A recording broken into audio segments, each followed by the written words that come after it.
అసలు వినయ్ని చంపింది ఎవరు? ఎమ్మెల్యే గోల్డ్ ఎక్కడ దాచిపెట్టాడు? Pen murder episode 3. బంగారం ఎక్కడ దాచిపెట్టాడో 10 minutesలో నాకు తెలియాలి అని జ్యోతక్కకి చెప్పి ఎస్ఐ అక్కడి నుండి తన క్యాబిన్లోకి వెళ్ళిపోతాడు. కాసేపటి తరువాత ఒక కానిస్టేబుల్ వచ్చి ఎస్ఐ డోర్ నాక్ చేస్తాడు. దానికి ఎస్ఐ కమెన్ అని అంటాడు. లోపలికి వచ్చిన కానిస్టేబుల్ ఎస్ఐతో, సార్, ఆ దొంగని ఎంత కొట్టినా ఉపయోగం లేదు. వాడి నోట ఒక్క మాట కూడా రావట్లేదు. మనం లైట్ డిటెక్టర్ వాడితే బెటరేమో సార్, మీరేమంటారు అని అడుగుతాడు. దానికి ఎస్ఐ, వాడి మొహానికి లైట్ డిటెక్టర్ అవసరమా? అదో బొక్క మనకి. మీ వల్ల కాదులే గాని నువ్వెళ్ళు, నేనే వస్తా అని కానిస్టేబుల్తో అంటాడు. దానికి కానిస్టేబుల్ ఓకే సార్ అని చెప్పి వెళ్తూ ఉండగా ఎస్ఐ, ఆగు, నాకొక ఛాయ్ తెప్పించు అని కానిస్టేబుల్తో అంటాడు. దానికి కానిస్టేబుల్ ఓకే సార్, ఇంకేమైనా కావాలా అని అడుగుతాడు. దానికి ఎస్ఐ వెటకారంగా, ఒక బిర్యానీ కూడా చెప్పు అని అంటాడు. దానికి కానిస్టేబుల్, సార్ అది అని ఒక క్వశ్చన్ మార్క్ ఫేస్ పెడతాడు. మరేంటయ్యా, చెప్పా కదా ఛాయ్ కావాలని.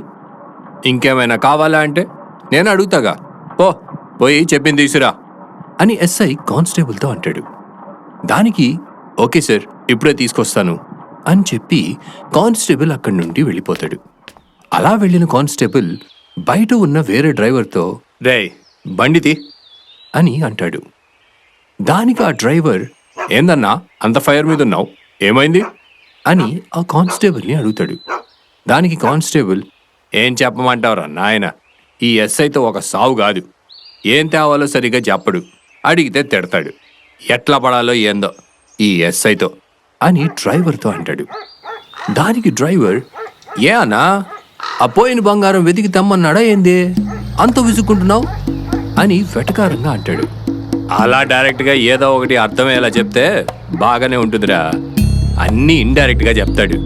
ఛాయ్ అన్నాడు, ఇంకేమైనా కావాలంటే బిర్యానీ అని అడిగి చివర్లో పోయి చెప్పింది తీసురా అన్నాడు. ఇలాగే పోయినసారి అడిగినప్పుడు ముందు ఛాయ్ అన్నాడు కదా అని ఛాయ్ తీసుకొస్తే తర్వాత బిర్యానీ తెస్తా అన్నావు కదా, మరి ఛాయ్ ఎవరి కోసం తెచ్చావు అని నానా మాటలు అన్నాడు. ఇప్పుడు ఏం తేవాలో కూడా అర్థం కావట్లేదు. ఒక్కోసారి ఏమడిగాడో కూడా మర్చిపోయి ఎవడు తెమ్మన్నాడు నిన్ను అని వేసుకుంటాడు. ఒక సావు కాదు వీడితో అని కానిస్టేబుల్ ఆ డ్రైవర్తో చెప్తాడు.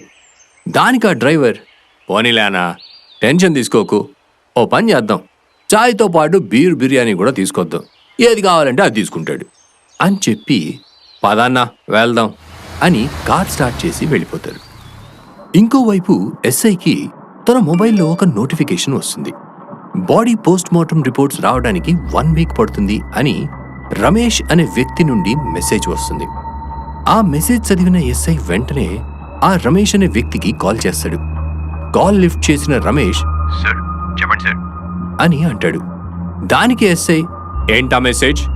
రిపోర్ట్ రావడానికి 1 వీక్ పడుతుందని మెసేజ్ పెట్టారు. డాక్టర్స్ అవైలబుల్ లేరా ఏంటి అని సీరియస్గా అడుగుతాడు. దానికి రమేష్, ఎస్ సార్, రెగ్యులర్గా పోస్ట్ మార్టం చేసే డాక్టర్ అవైలబుల్ లేరు అని అంటాడు. దానికి ఎస్ఐ, మరి డాక్టర్ క్రాంతి ఉంటారు కదా అని అడుగుతాడు. దానికి రమేష్, సార్, క్రాంతి గారు 1 వీక్ నుండి లీవ్లో ఉన్నారని తెలుసు కదా సార్ మీకు అని అంటాడు. దానికి ఎస్ఐ, ఓ షిట్ అని, సరే వాళ్ళు రాగానే నాకు కాల్ చేయమని చెప్పు, ఇట్స్ అన్ ఎమర్జెన్సీ అని చెప్పి ఫోన్ పెట్టేస్తాడు. ఆ తరువాత ఎస్ఐ సిఐకి కాల్ చేస్తాడు. కాల్ లిఫ్ట్ చేసిన సిఐ, ఎస్ రఘు చెప్పు అని అంటాడు. దానికి ఎస్ఐ, సార్ ఒక స్మాల్ అప్డేట్, ఆ మర్డర్ కేసుకి సంబంధించిన పోస్ట్ మార్టం రిపోర్ట్ రావడానికి 1 వీక్ టైం పడుతుంది సార్ అని అంటాడు. దానికి సిఐ, వాట్ 1 వీకా? What are you talking about? ఒక బాడీని పోస్ట్ మార్టం చేసి రిపోర్ట్ ఇవ్వడానికి 1 వీక్ అడుగుతున్నారా? ఆల్రెడీ మీరు ఇన్ఫర్మేషన్ లీక్ చేసిన దానికి బయట మొత్తం పానిక్ సిచ్యువేషన్ ఉంది. ఇప్పుడు పోస్ట్ మార్టం రిపోర్ట్కి 1 వీక్ అంటే ఇంకేమైనా ఉందా అని అంటాడు. అప్పుడు ఎస్ఐ రఘు, సార్ మాకు అసైన్ అయ్యి ఉన్న హాస్పిటల్ అదొక్కటే సార్, దాంట్లో పోస్ట్ మార్టం చేసే 2 డాక్టర్స్ అవైలబుల్గా లేరు. So we can't do anything sir, we will have to wait for a week అని చెప్తాడు. దానికి సిఐ, నువ్వేదైనా చేసుకో, టుడే ఇస్ మండే, నాకు వెడ్నెస్డే కల్లా ఆ రిపోర్ట్స్ నా చేతుల్లో ఉండాలి. And I don't want to listen to any excuses. ఆ డాక్టర్స్ హాస్పిటల్లో లేకపోతే నువ్వు వెళ్ళి వాళ్ళని హాస్పిటల్కి తీసుకొచ్చి పోస్ట్ మార్టం చేయించి నాకు reports pump. But I want those reports on my table this Wednesday. That's it అని చెప్పి సిఐ కాల్ కట్ చేస్తాడు. ఆ తర్వాత ఎస్ఐ రఘు, వీడిదేం పోయింది, ఎన్నైనా చెప్తాడు. డాక్టర్ అవైలబుల్ లేకపోతే ఎవడేం చేస్తాడు? అయినా అదేమైనా మల్టీ స్పెషాలిటీ హాస్పిటలా 100 మంది డాక్టర్లు ఉండటానికి? నేను వెళ్ళి డాక్టర్ని తీసుకొచ్చి పోస్ట్ మార్టం చేయించాలా? ఎంత సిఐ అయితే మాత్రం నోటికొచ్చినట్టు వాకడమేనా అని తనలో తానే అనుకొని తన పక్కన ఉన్న సిగార్ ప్యాకెట్లో నుండి ఒక సిగరెట్ తీసుకుని వెలిగిస్తాడు.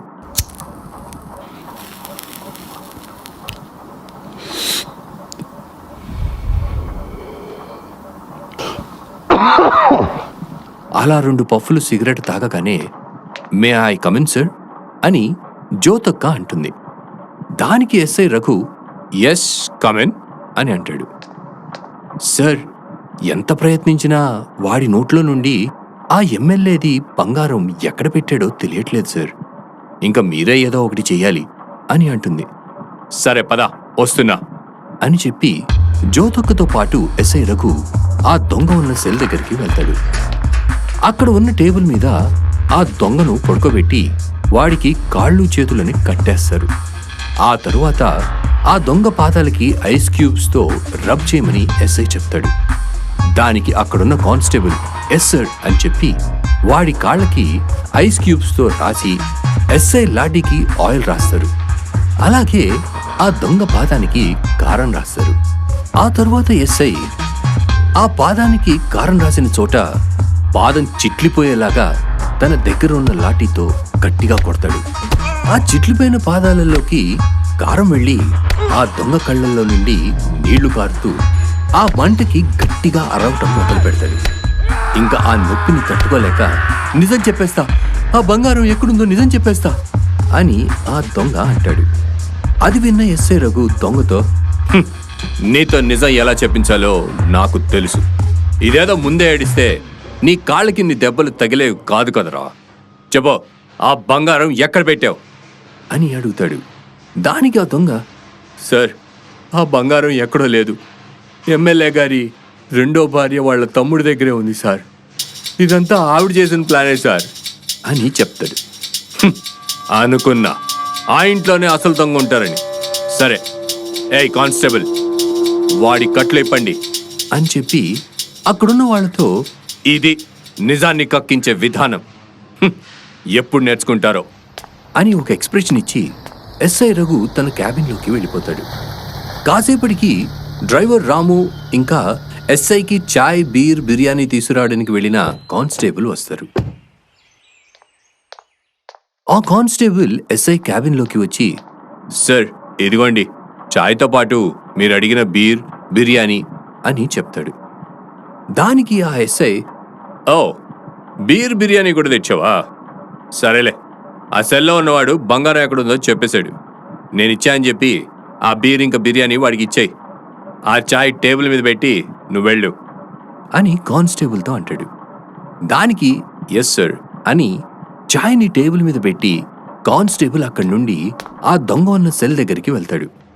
ఆ దొంగని చూసి, లక్కీ ఫెలో, బీరు బిర్యానీ కొట్టేశావు అని ఒక నవ్వు నవ్వి అవి ఆ దొంగకి ఇచ్చేసి అక్కడి నుండి వెళ్ళిపోతాడు.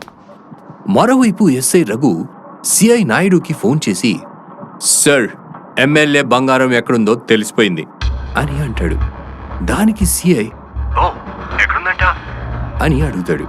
దానికి ఎస్ఐ, అది ఎమ్మెల్యే గారి 2వ భార్య వాళ్ళ తమ్ముడి దగ్గరే ఉందట సార్. ఇదంతా ఆవిడ ప్లానింగే అంట అని చెప్తాడు. దానికి సిఐ నాయుడు, వారిని, అవునా అని షాక్ అవుతాడు. దానికి ఎస్ఐ, అవును సార్, నాకు ముందే ఆ ఎమ్మెల్యే ఇంట్లోనే ఎవరో చేసి ఉంటారని అనుమానం వచ్చింది. అండ్ ఇప్పుడు అదే నిజమైంది. ఎనీవేస్, ఇప్పుడు ఏం చేయమంటారు సార్ అని సిఐని అడుగుతాడు. అప్పుడు సిఐ, నేను చెప్పే వరకు నువ్వు ఏ యాక్షన్ తీసుకోకు. నేను ఎమ్మెల్యేతో మాట్లాడి నీకు అప్డేట్ ఇస్తాను అని అంటాడు. దానికి ఎస్ఐ రఘు ఓకే సార్ అని చెప్పి కాల్ కట్ చేసి "హ్మ్, ఇప్పుడు ఈ క్రెడిట్ నువ్వు కొట్టేస్తావన్నమాట అని తన మనసులో అనుకుంటాడు. మరోవైపు చనిపోయిన వినయ్ ఫ్రెండ్ అజయ్ ఏంటి వీడు నిన్న నైటే వచ్చేస్తా బాటిల్ అరేంజ్ చేయి అన్నాడు, ఇప్పటి వరకు ఒక్క కాల్ లేదు, ఒక మెసేజ్ లేదు, ఫోన్ ఏమో స్విచ్ ఆఫ్ వస్తోంది, వాడి లవర్ నైట్ అంతా నా పక్కనే ఉంది, తనకి కూడా నైట్ కాల్ గానీ మెసేజ్ గానీ రాలేదు, అసలు ఏమై ఉంటుంది, కొంపదీసి ఎక్కడైనా తాగి పడిపోయి ఉంటాడా అని ఆలోచిస్తూ ఒకసారి ప్రియాకి కాల్ చేద్దాం అని అనుకుని ప్రియాకి కాల్ చేస్తాడు. కాల్ లిఫ్ట్ చేసిన ప్రియా ఏంట్రా నైట్ అంతా నీతోనే ఉన్నా కదా, మళ్ళీ చేసావేంటి అని అడుగుతుంది. దానికి అజయ్ ఎహే అది కాదు, వినయ్ గాడు వచ్చాడా అని అడుగుతాడు. దానికి ప్రియా ఇంకా లేదు అని అంటుంది. అప్పుడు అజయ్ అదేంటి నైట్ అంతా వినయ్ గాడి నుండి కాల్స్ గానీ మెసేజెస్ గానీ రాలేదు, ఇంకా ఇంటికి కూడా రాలేదంటున్నావు, మరి ఏమై ఉంటుంది అని అంటాడు. దానికి ప్రియా ఎక్కడో తాగి పడిపోయి ఉంటాడు, వాడికి అది మామూలేగా, దానికెందుకు అంత ఆలోచిస్తున్నావు, వాడే వస్తాడులే, బాయ్ అని కాల్ కట్ చేసేస్తుంది. వినయ్ మర్డర్ గురించి అజయ్ మరియు ప్రియాకి తెలుస్తుందా? ప్రియాకి ఆల్రెడీ వినయ్ బాయ్ ఫ్రెండ్గా ఉండి కూడా అజయ్తో ఎందుకు క్లోజ్గా మూవ్ అవుతోంది? తెలుసుకోవడానికి మా నెక్స్ట్ ఎపిసోడ్ వినండి.